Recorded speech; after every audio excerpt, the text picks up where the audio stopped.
The joint meeting will come together. The joint meeting will come to order. Shh. The chair appoints as members of the committee on the part of the House to escort His Excellency Narendra Modi into the chamber. The gentleman from Louisiana, Mr. Scalise. The gentlewoman from Washington, Ms. McMorris Rogers. The gentleman from Oregon, Mr. Walden. The gentleman from Indiana, Mr. Messer. The gentlewoman from Kansas, Ms. Jenkins. The gentleman from California, Mr. Royce. The gentleman from North Carolina, Mr. Holding. The gentleman from Texas, Mr. Poe. The gentleman from South Carolina, Mr. Wilson. The gentlewoman from Wyoming, Ms. Lummis. The gentlewoman from California, Ms. Pelosi. The gentleman from Maryland, Mr. Hoyer. The gentleman from California, Mr. Becerra. The gentleman from New York, Mr. Crowley. The gentleman from California, Mr. Barra. The gentleman from Washington, Mr. McDermott. The gentleman from New Jersey, Mr. Pallone. The gentlewoman from Hawaii, Ms. Gabbard. The gentlewoman from New York, Ms. Lowy. The gentlewoman from Maryland, Ms. Edwards. The gentleman from Maryland, Mr. Van Hollen. And the gentlewoman from California, Ms. Eshoo. Senate, at the direction of the body, appoints the following senators and members of the committee as part of the Senate to escort His Excellency Narendra Modi into the House chamber. The senator from Kentucky, Mr. McConnell. The senator from Texas, Mr. Cornyn. The senator from Utah, Mr. Hatch. The senator from Missouri, Mr. Blunt. The senator from Wyoming, Mr. Barrasso. The senator from Mississippi, Mr. Wicker. The senator from Tennessee, Mr. Corker. The senator from Ohio, Mr. Portman. The senator from Illinois, Mr. Durbin. The senator from Washington, Ms. Murray. The senator from Michigan, Ms. Stabenow. The senator from Minnesota, Ms. Klobuchar. The senator from Maryland, Mr. Cardin.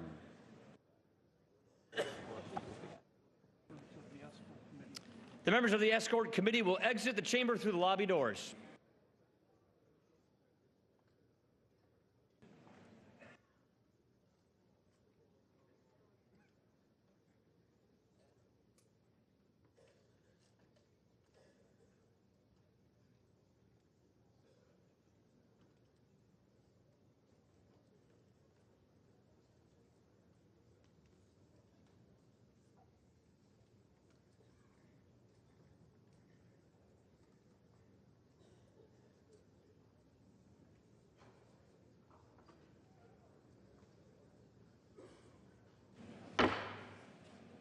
Mr. Speaker, the Acting Dean of the Diplomatic Corps. Yeah, you're a small statement.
Speaks on it. Mr. Speaker, the President's Cabinet.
Mr. Speaker, the Prime Minister of the Republic of India.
Members of Congress, I have the high privilege and the distinct honor in presenting to you His Excellency Narendra Modi, Prime Minister of the Republic of India.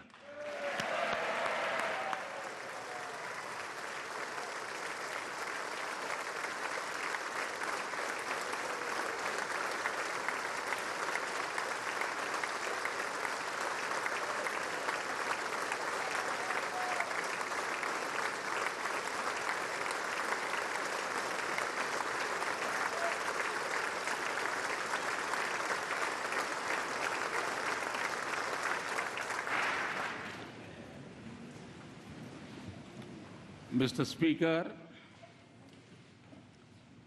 Mr. Vice President, distinguished members of the U.S. Congress, ladies and gentlemen, I'm deeply honored by the invitation to address this joint meeting of the U.S. Congress. Thank you, Mr. Speaker, for opening the doors of this magnificent Capitol. This temple of democracy has encouraged and empowered other democracies the world over.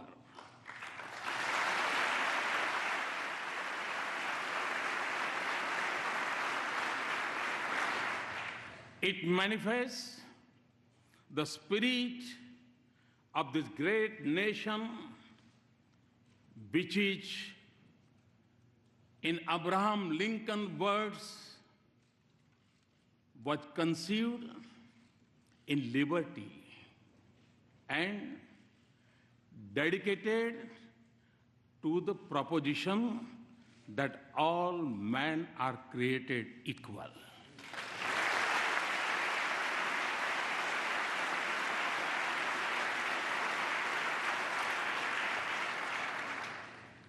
In granting me this opportunity, you have honored the world's largest democracy and its 1.25 billion people.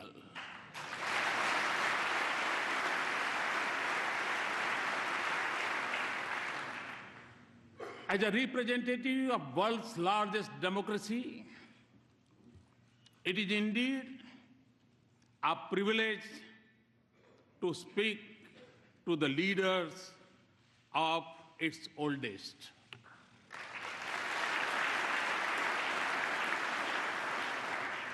Mr. Speaker, 2 days ago, I began my visit by going to the Arlington National Cemetery, the final resting place of many brave soldiers of this great land.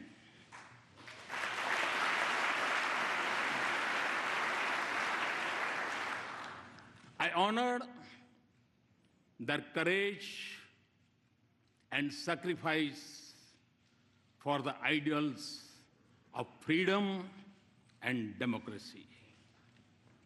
It was also the 72nd anniversary of the D-Day. On that day, thousands from this great country fought to protect the torch of liberty.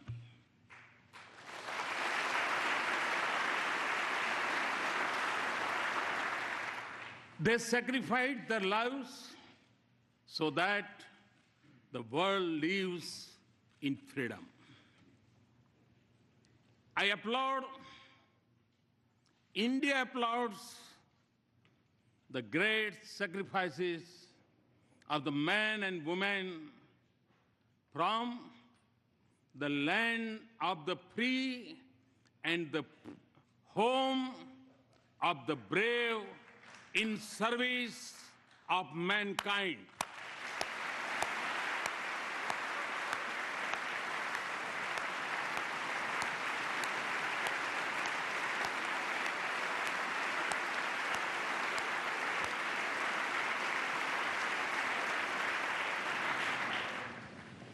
India knows what this means because our soldiers have fallen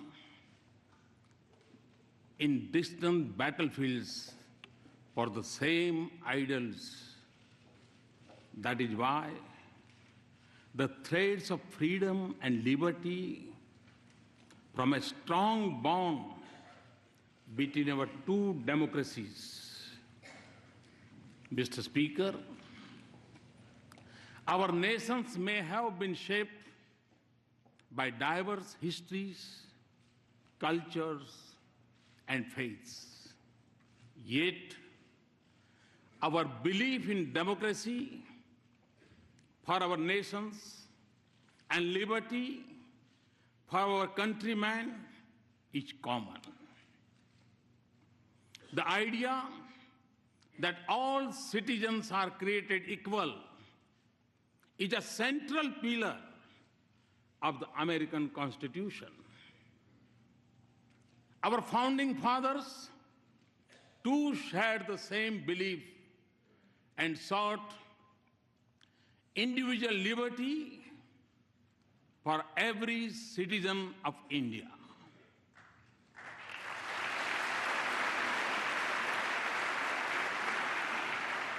There were many who doubted India when, as a newly independent nation, we repose our faith in democracy.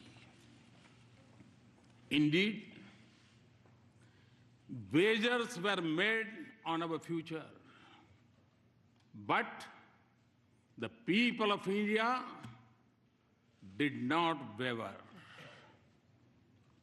Our founders created a modern nation with freedom, democracy, and equality at the essence of its soul. And in doing so, they assured that we continue to celebrate our age-old diversity. Today, across its individuals and institutions, in its villages and cities, in its streets and states, are anchored in equal respect for all faiths and in the melody of hundreds of its languages and dialects. India lives as one. India grows as one. India celebrates as one.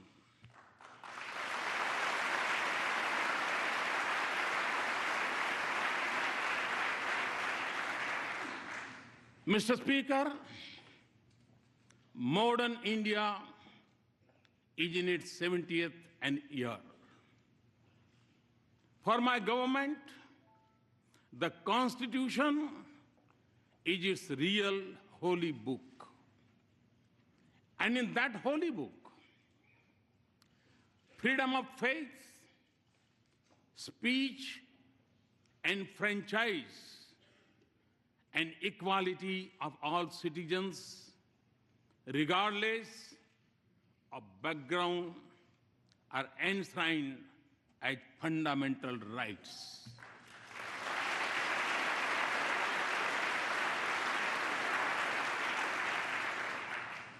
$800 million of my countrymen may exercise the freedom of franchise once every 5 years.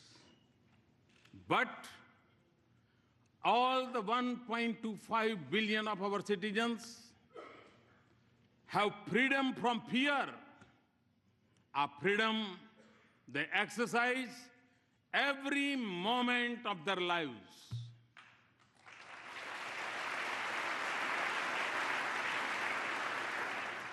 Distinguished members, engagement between our two democracies has been visible in the manner in which our thinkers impacted one another and shaped the course of our societies. Thoreau's idea of civil disobedience influenced our political thoughts.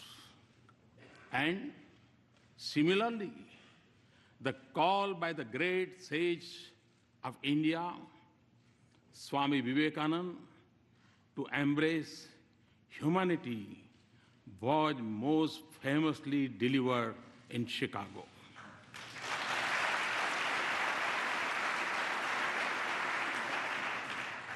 Gandhi's non-violence inspired the heroism of Martin Luther King.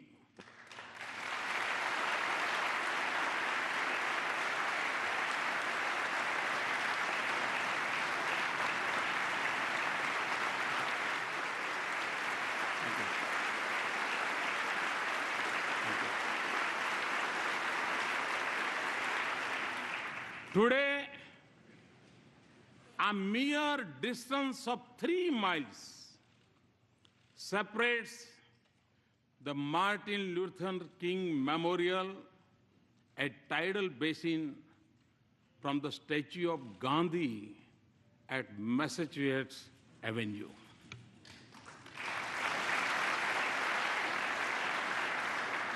This proximity of the memorials in Washington mirrors the closeness of ideals and value they believe in. The genius of Dr. Bhimrao Babasaheb Ambedkar was nurtured in the years he spent at the Columbia University a century ago.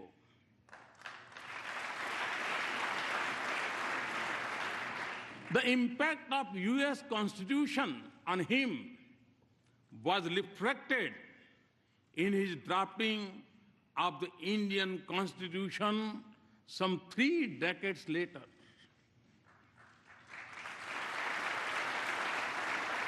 Our independence was ignited by the same idealism that fueled your struggle for freedom.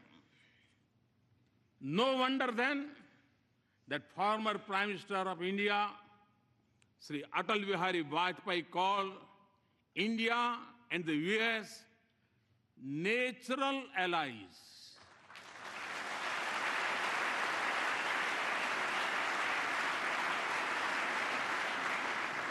No wonder that the shared ideals and common philosophy of freedom shape the bedrock of our ties. No wonder then that President Obama has called our ties the defining partnership of the 21st century.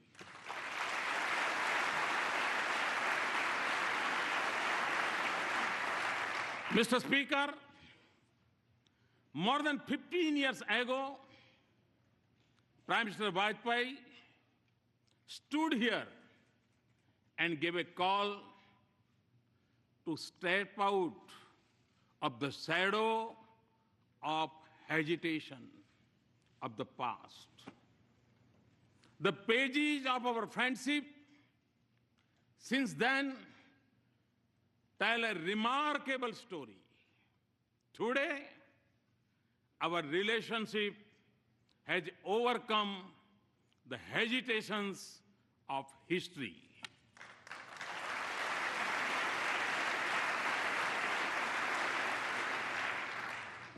Comfort, candor, and convergence define our conversations. Through the cycle of elections and transitions of administration, the intensity of our engagements has only grown. And in this exciting journey, the US Congress has acted as its compass. You have helped us turn barriers into bridges of partnership.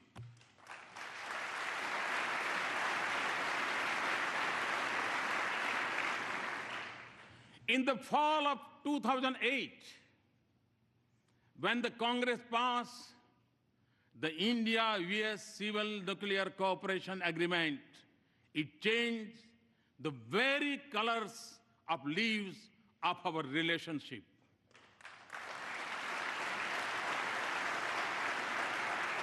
We thank you for being there when the partnership needed you the most.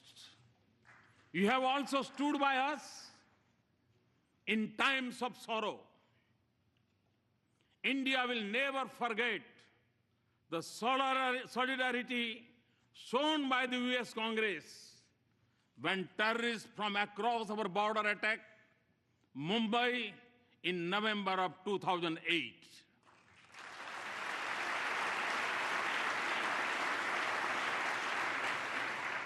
And for this, we are grateful. Mr. Speaker,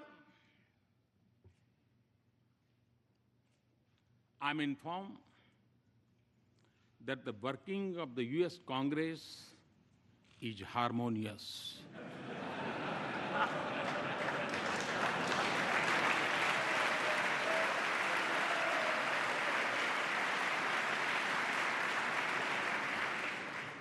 I'm also told that you are well known for your bipartisanship.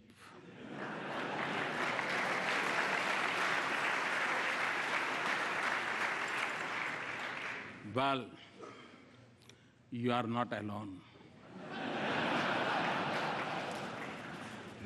Time and again, I have also witnessed a similar spirit in the Indian Parliament.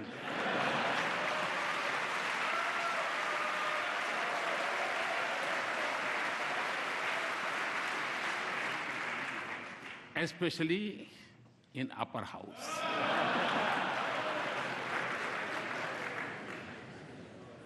So,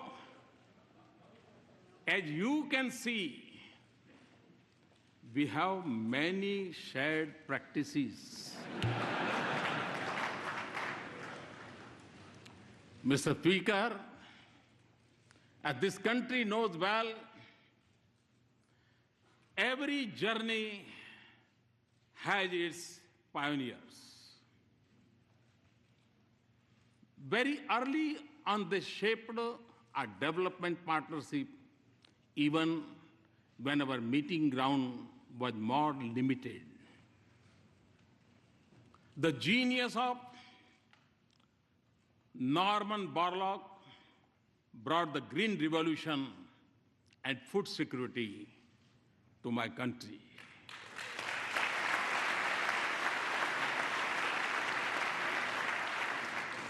The excellence of American universities nurtured institutions of technology and management in India.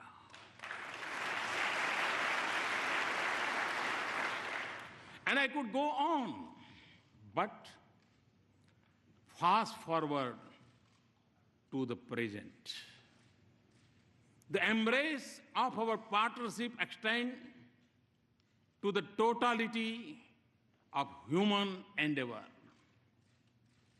From the depths of the oceans to the vastness of the space. Our science and technology collaboration continues to help us in cracking the age-old problems in the fields of public health, education, food, and agriculture. Ties of commerce and investment are flourishing. We trade more with the US than with any other nation.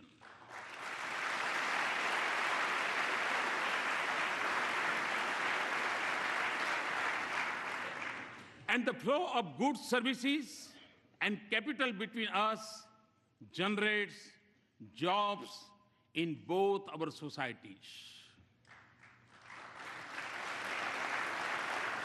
As in trade, so in defense. India exercises with the United States more than we do with any other partner.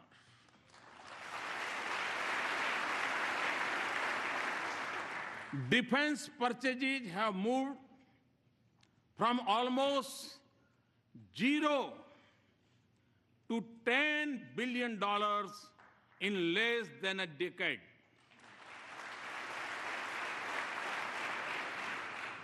Our cooperation also secures our cities and citizens from terrorists and protects our critical infrastructure from cyber threats. Civil nuclear cooperation, as I told President Obama yesterday, is a reality. Mr. Speaker, our people-to-people links are strong, and there is a close cultural connect between our societies. Siri, you are familiar with the Siri. Siri tells us that India's ancient heritage of yoga has over 30 million practitioners in the US.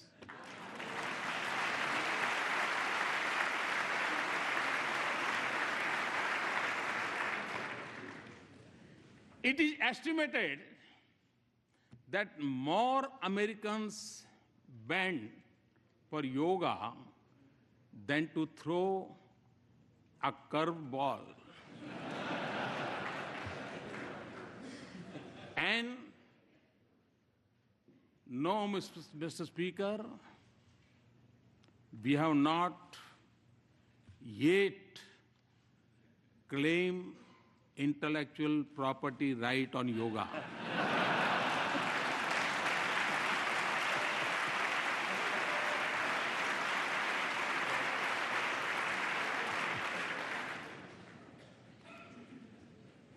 Connecting our two nations is also a unique and dynamic bridge of 3 million Indian Americans.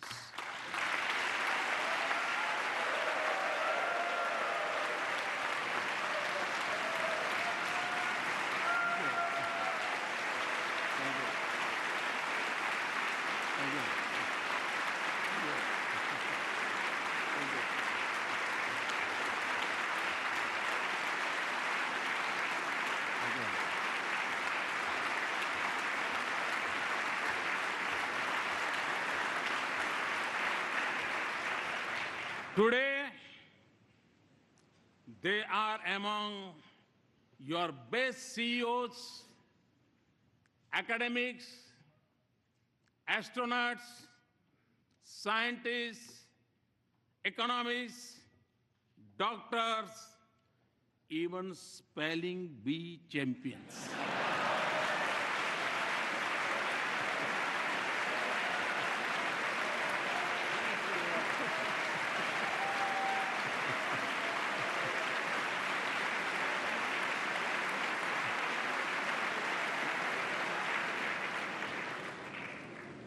They are your strength.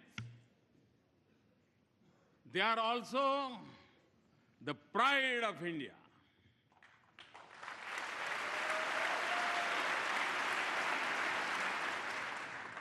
They symbolize the best of both our societies.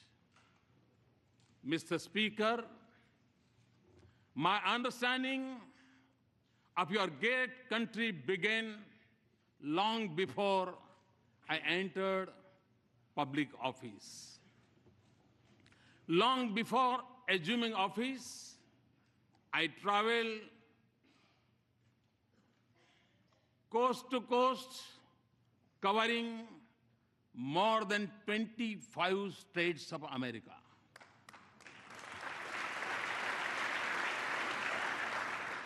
I realized then that the real strength of the US was in the dreams of its people and the boldness of their ambitions.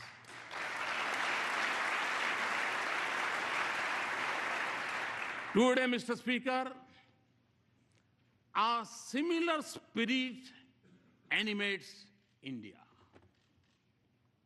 Over 800 million youth are especially impatient. India is undergoing a profound social and economic change. 1 billion of its citizens are already politically empowered.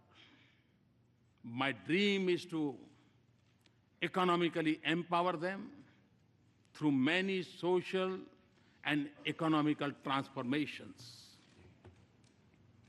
and do so by 2022,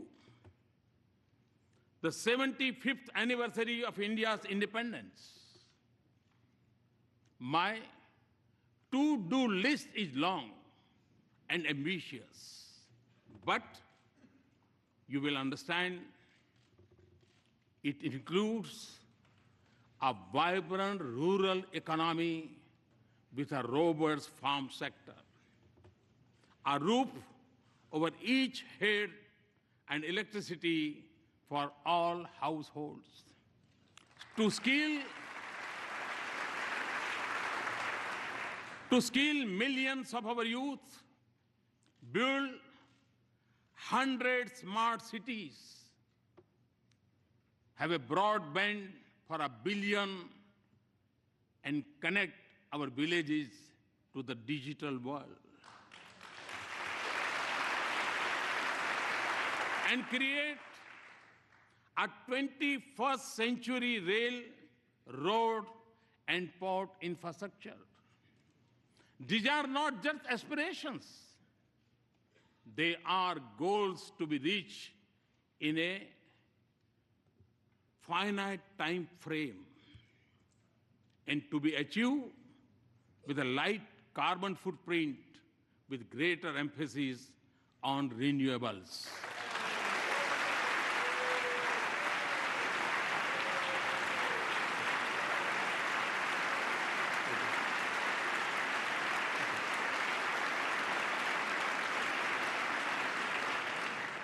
Mr. Speaker, in every sector of India's forward march, I see the US as an indispensable partner.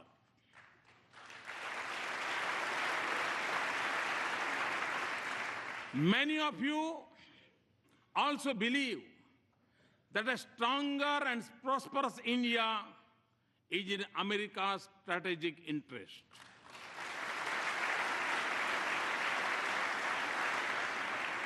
Let us work together to convert shared ideals into practical cooperation. There can be no doubt that in advancing this relationship, both nations stand to gain as the US businesses search for new areas of economic growth, markets for their goods, a pool of skilled resources, and a global locations to produce and manufacture. India could be their ideal partner.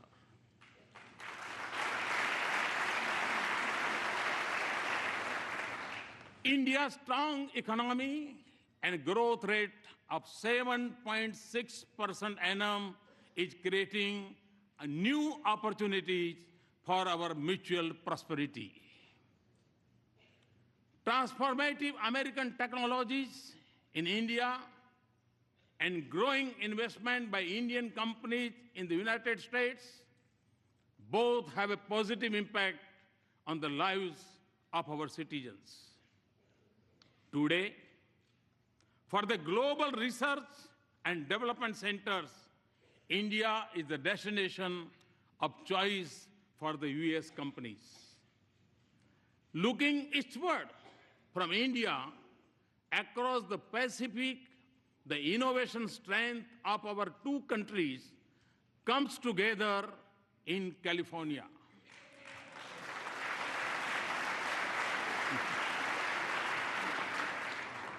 Here, the innovative genius of America and India's intellectual creativity are working to shape new industries of the future. Mr. Speaker, the 21st century has brought with it great opportunities, but it has also come with its own set of challenges. While some parts of the world are islands of growing economic prosperity, others are mired in conflicts. In Asia, the absence of an agreed security architecture creates uncertainty. Threats of terror are expanding and new challenges are emerging in cyber and outer space. And global institutions conceived in 20th century seem unable to cope with new challenges or take on new responsibilities. In this world of multiple transitions and economic opportunities, growing uncertainties and political complexities, existing threats and new challenges, our engagement can make a difference by promoting cooperation, not dominance, connectivity, not isolation, inclusive, not exclusive mechanisms, respect for global commons, and above all, for international rules and norms. India is already assuming her responsibilities in securing the Indian Ocean region. A strong India-US partnership can anchor peace, prosperity, and stability from Asia to Africa and from Indian Ocean to the Pacific.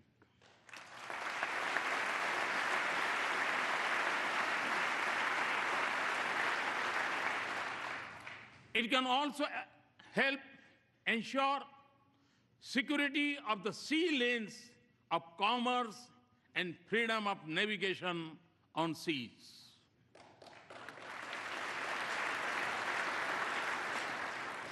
But the effectiveness of our cooperation would increase if international institutions frame with the mindset of the 20th century, where they reflect the realistic of today.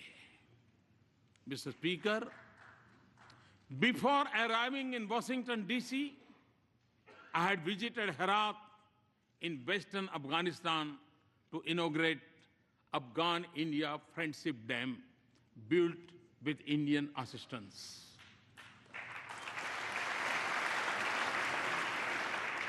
I was also there on the Christmas Day last year to dedicate to that proud nation, its parliament, a testimony to our democratic ties.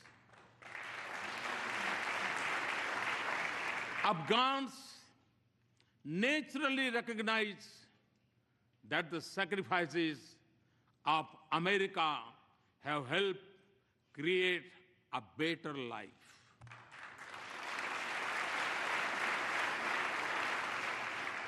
But your contribution in keeping the region safe and secure is deeply appreciated by even beyond. And India too has made an enormous contribution and sacrifices to support our friendship with Afghan people. A commitment to rebuild a peaceful and stable and prosperous Afghanistan is our shared objective. Yet, distinguished members, not just in Afghanistan, but elsewhere in South Asia and globally, terrorism remains the biggest threat. In the territory, stretching from west of India's border up to Africa. It may go by different names, from Lashkar-e-Taiba to Taliban to ISIS, but its philosophy is common, of hate, murder, and violence. Although it is a shadow spreading across the world, it is incubated in India's neighborhood. I commend the members of the US Congress for sending a clear message to those who preach and practice terrorism for political gains.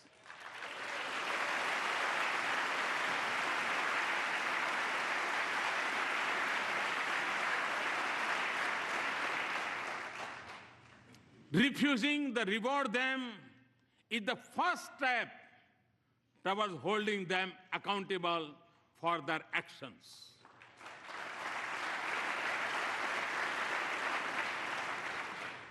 The fight against terrorism has to be fought at many levels, and the traditional tools of military intelligence or diplomacy alone would not be able to win this fight. Mr. Speaker, we have both lost civilians and soldiers in combating terrorism. The need of the hour is for us to deepen our security cooperation and base it on a policy that isolates those who harbor, support, and sponsor terrorists.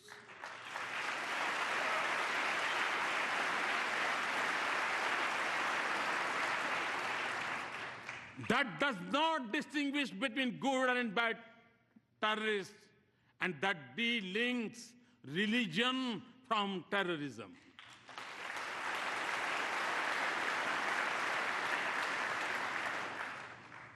Also, for us to succeed, those who believe in humanity must come together to fight for it as one and speak against this menace in one voice.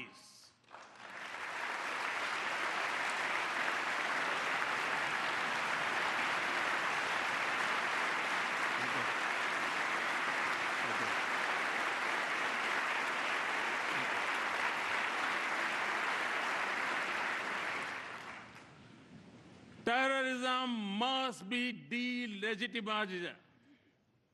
Mr. Speaker, the benefits of our partnership extend not just to the nations and regions that need it most.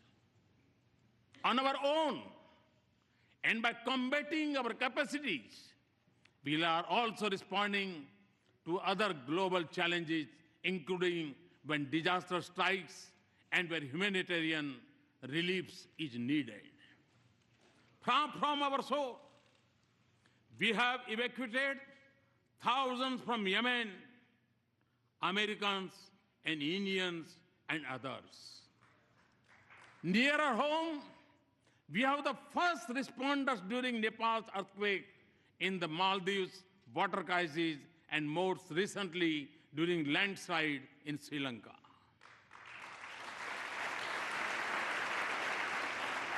We are also one of the largest contributors of troops to UN peacekeeping operations. Often, India and the US have combined their strengths in science and technology and innovation to help fight hunger, poverty, disease, and literacy in different parts of the world. The success of our partnership is also opening up new opportunities for learning, security, and development from Asia to Africa. And the protection of environment and caring for the planet is central for our shared vision of a just world.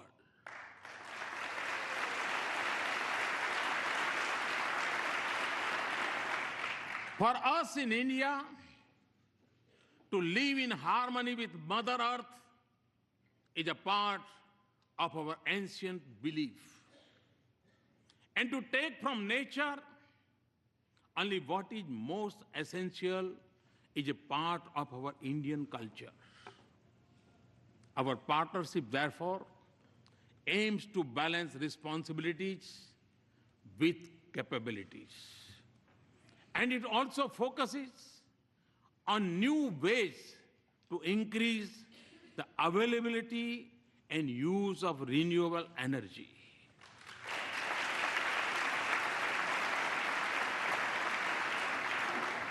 A strong US support for our initiative to form an international solar alliance is one such effort.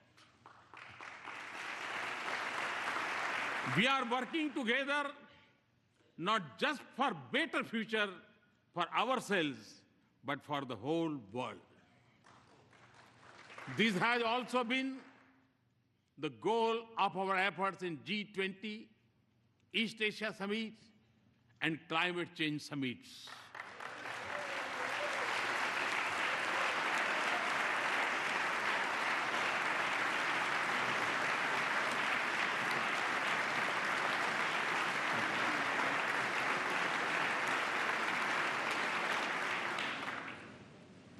Mr. Speaker,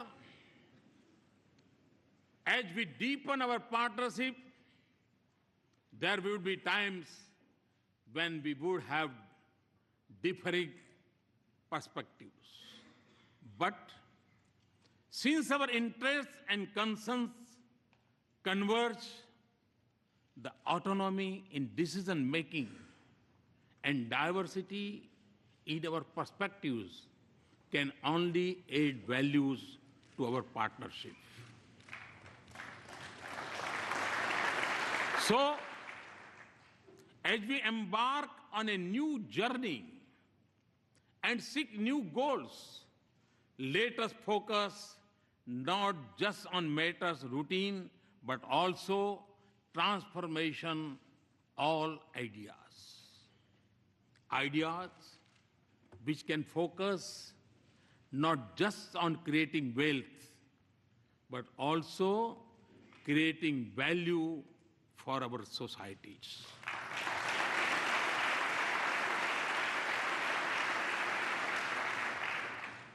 Not just on immediate gains, but also long-term benefits.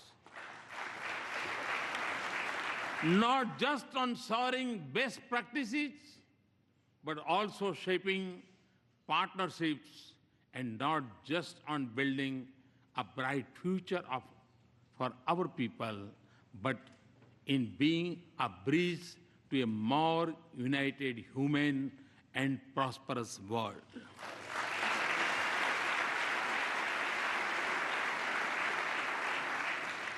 And important for the success of this journey would be a need to view it with new eyes and new sensitivities. When we do this, we will realize the full promise of this extraordinary relationship. Mr. Speaker, in my final thoughts and words, let me emphasize that our relationship is prime for a momentous future. The constraints of the past are behind us, and foundations of the future are firmly in place. In the lines of Walt Whitman, the orchestra have sufficiently tuned their instruments. The baton has given the signal. And to that, if I might add, there is a new symphony in play.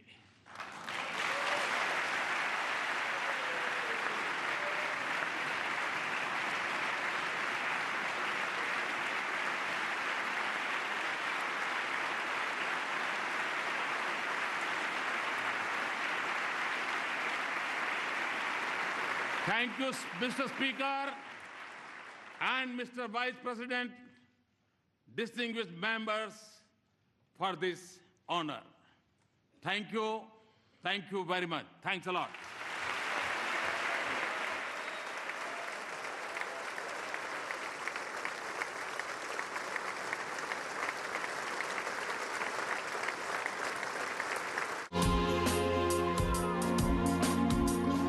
Были и сложности в российско-грузинских отношениях.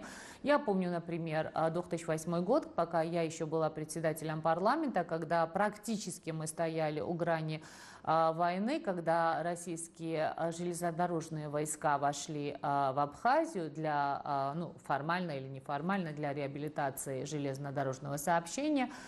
Здесь, в так называемом нашем лагере, были люди, которые просто это считали поводом для того, чтобы начинать военные действия с Россией. Но, слава богу, тогда мне удалось их переубедить, и мы смогли избежать этой страшной трагедии. Но через 2 месяца уже после моего ухода этого уже не случилось, то есть не было никого, кто мог бы переубедить Саакашвили не делать глупостей, и мы получили